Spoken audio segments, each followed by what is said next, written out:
Hi East Enders, Judy. I'm back here from East End Garden Center and I'm going to give you a demonstration on repotting your houseplants. Now I put the sizes of the soils that we have here, and I just want to let you know that the sizes of the soils, these soils are for indoor use only. They're certified, they're organic, there's no chemicals, there's no nothing in it, all ready to use. They come in 3 different sizes. I have them right here, and also this is worm castings. So when you're repotting your soil, your plants, and I got a ZZ plant that's in a 5-inch pot that really needs to be taken out and put into a bigger pot. So what you do is you take your pot or a container and you would put 2 cupfuls of this into the soil. This has a hole in it right there.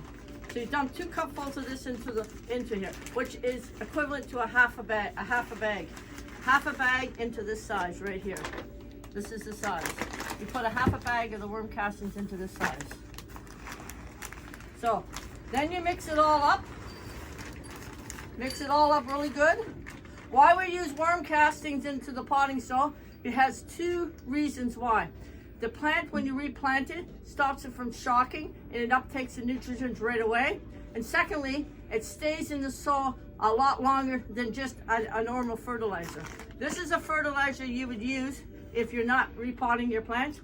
You would use 10 drops into a liter of water, and you would do this every 2 weeks. This way you don't have to fertilize when you repot your plants for at least a month, because of this worm castings and nutrients will stay in the soil for 1 month. After you finish that, you take your watering can and you water down the soil to get it nice and moist. Put that over there. So you got it all nice and moist. You take your pot that you plan on putting it in, you put the pot, you put a good 2 handfuls in the bottom of the pot, just like this. Then you take your plant out, very gently. You just take your plant out and remove the pot. As you can see on this plant here, how root bound it is. You just take away some of the soil around the roots to make it easy to go into your new medium. You backfill it and you have your plant repotted. And you make sure you press down firm to take all the air out of the soil.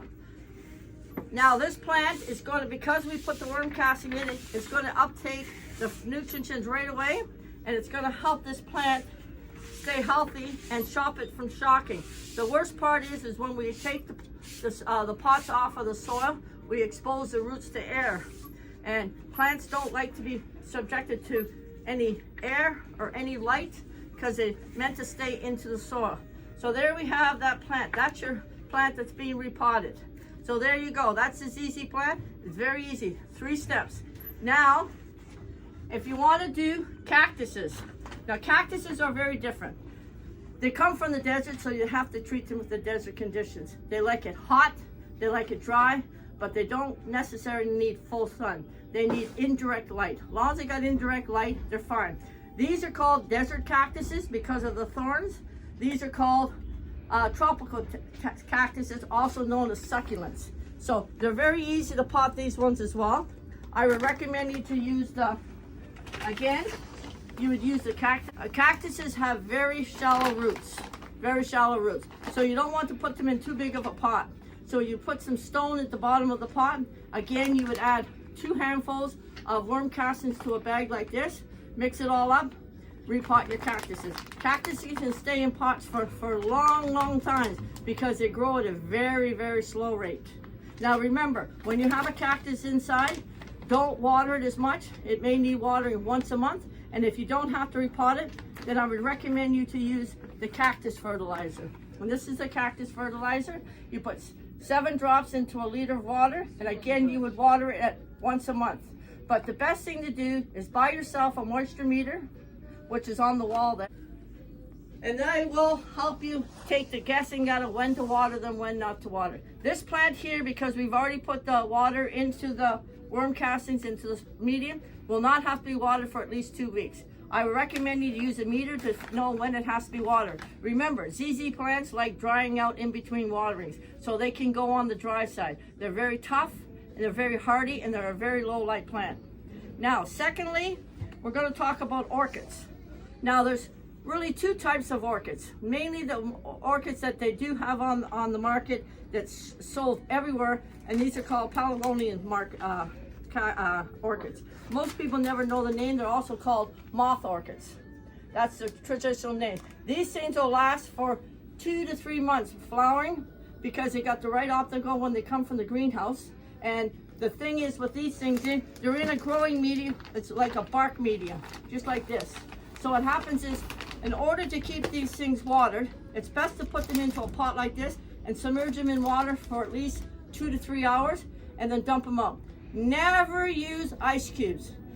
Orchids do not like cold water. They like warm tap water. They like lukewarm, warm temperature water.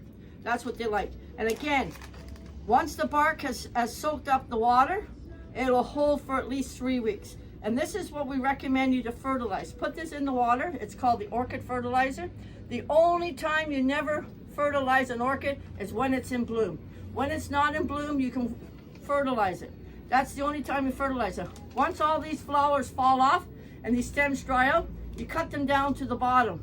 Cut the stems off, because that way the plant is not trying to take all the nourishment back to the plant that's dead.